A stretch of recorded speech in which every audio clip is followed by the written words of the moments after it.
Hey everybody, it is the Death Song here, and this is part 2 of the Draconic Isles world building project. Part 2 includes immortality and immortal dragons, along with archaic artifacts. Let's get started. Immortality is very hard to achieve in the Draconic Isles, and every single form of immortality has very harsh conditions, with some of them more harsh or more kind of insane than the last. For example, vampires. Vampirism isn't necessarily difficult. If anything, it's one of the easiest of all the well, of all the immortalities. With the user having to consume mass amounts of blood and only blood for about a week or so, or maybe more, depending on how strong of a vampire you want to be when you become one. But it comes to the point where they crave this blood so much that they have to disembowel themselves in order to satiate themselves, like rightfully killing them from then on, and they're unable to become vampires.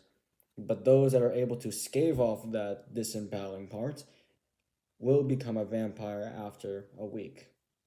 Next, there is the liches. Liches, you have to perform a, ritualistic sacrifice, whether it is a dragon, animal, or some or any other living creature. It just has to have a large amount of primordial essence, a large pool of it to an extent.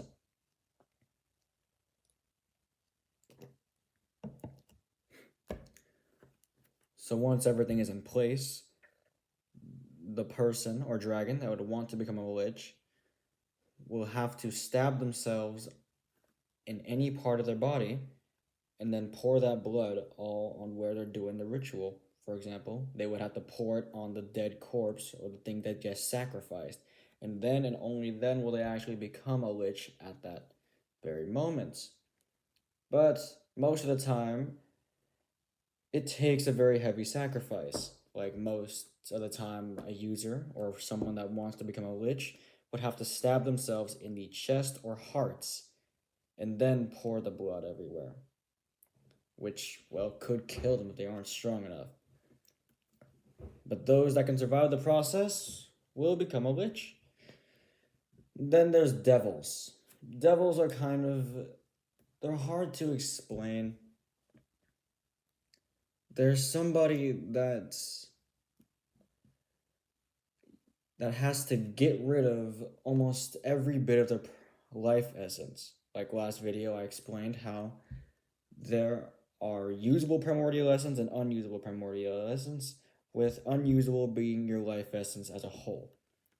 So for someone to become a devil, they have to expel all of their life essence until there's only a speck of it left that's keeping them going. And if they're able to do that without dying midway through, then they'll become a devil.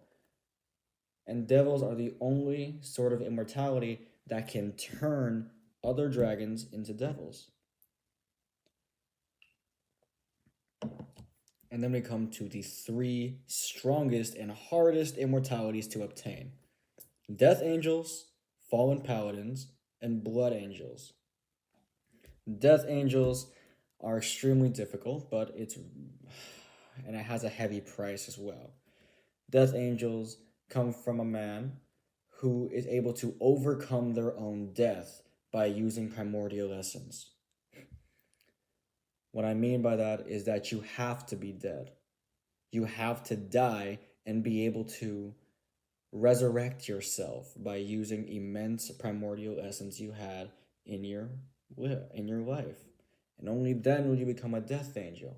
But the drawback to this is that if you don't put in enough primordial essence, you will be brought back, but you will not be back the same.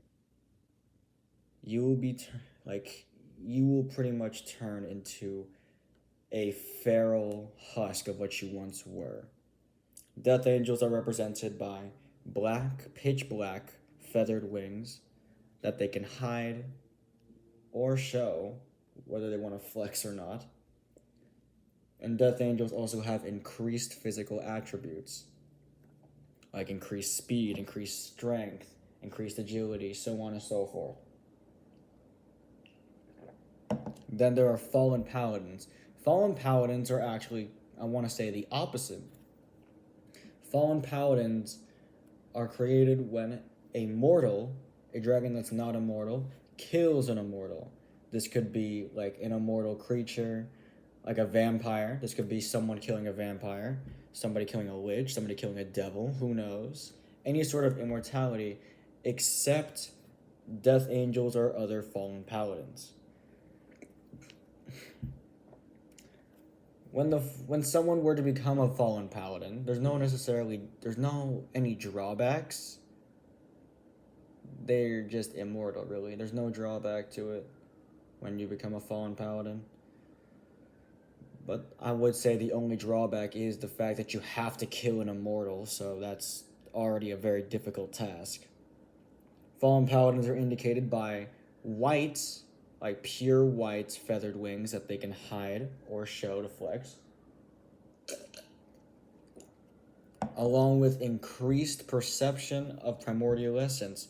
For example, being able to use primordial essence more efficiently than dragons that aren't immortal or death angels. And lastly, blood angels.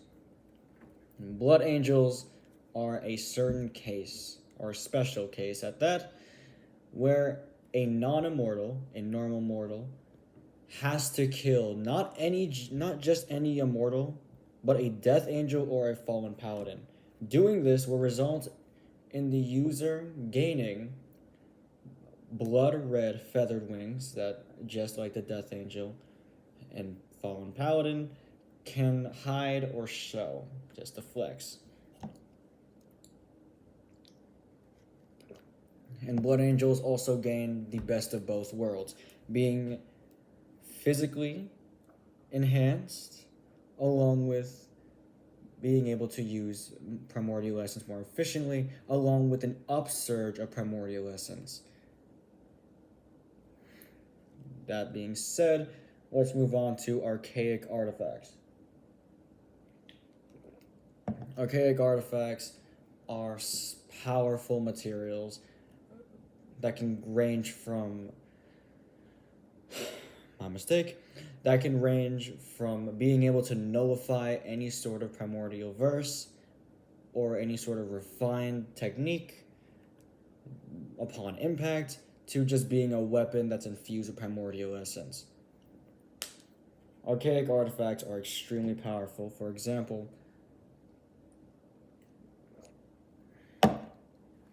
the Massacre Dagger, or the Elder Seal Dagger, as called by Death Song. The Elder Seal Dagger is just as you would expect, similar to the Inverted Spear of Heaven, in terms of shape and size, except it's more of like a normal dagger instead of the two split-offs. So the Elder Seal Dagger has a very special and almost broken ability. Upon impact of a primordial verse or a fine technique, it will either nullify it or completely counter it. With that user that's being fought with to not be able to use that primordial verse if the dagger is, well, hitting him. But it only works upon contact. So for example, if someone were to use a verse that, well, controls fire or water, this dagger can be used to split it through the middle, and it would separate, protecting the user that wields the dagger. Because the dagger it's a very broken archaic artifact.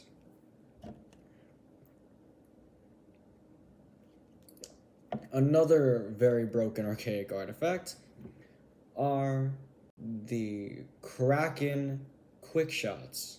The Kraken quick shots, I'm going to change the name at some point, are a pair of dual pistols. And these pistols aren't normal pistols because of one defining feature. the I don't know what to call it, but this thing right here are squids, tiny little squids that when you fire the trigger, they shoot ink. The lore behind this is that the Trenchwings, a certain dragon tribe that I will go over in another video, spilled immense amounts of primordial essence in order for these squids to be not only immortal, but stuck to these, well, pistol handles. And what makes these quick shots so powerful is that they grow in power the stronger the wielder. Like the bullets that are fired, or the ink bullets from the squids that are fired, will be a lot more stronger in the hands of a void priest than a mythic priest. I will go over that in a minute. Or I guess not a minute, maybe like... I'm planning on making a primordial essence / verses and whatnot in detail video. I just haven't gotten around to do it because I'm lazy. But yeah. So archaic artifacts or any sort of weapon are extremely powerful, whether it be nullifying verses or completely countering them, to just growing with the user. Like, for example, another one, the Sparking Axe. The Sparking Axe it's not as prominent as the two I just mentioned, but it still is very powerful, being able to create explosions upon impact of any sort of object or opponents. Gives the user a lot of versatility for the fact that it is a very long battle axe with nothing else to say about it. So that is the Immortality and Archaic Artifacts episode, and I will see you in, I have no idea because I might be lazy again, for part 3. Bye-bye.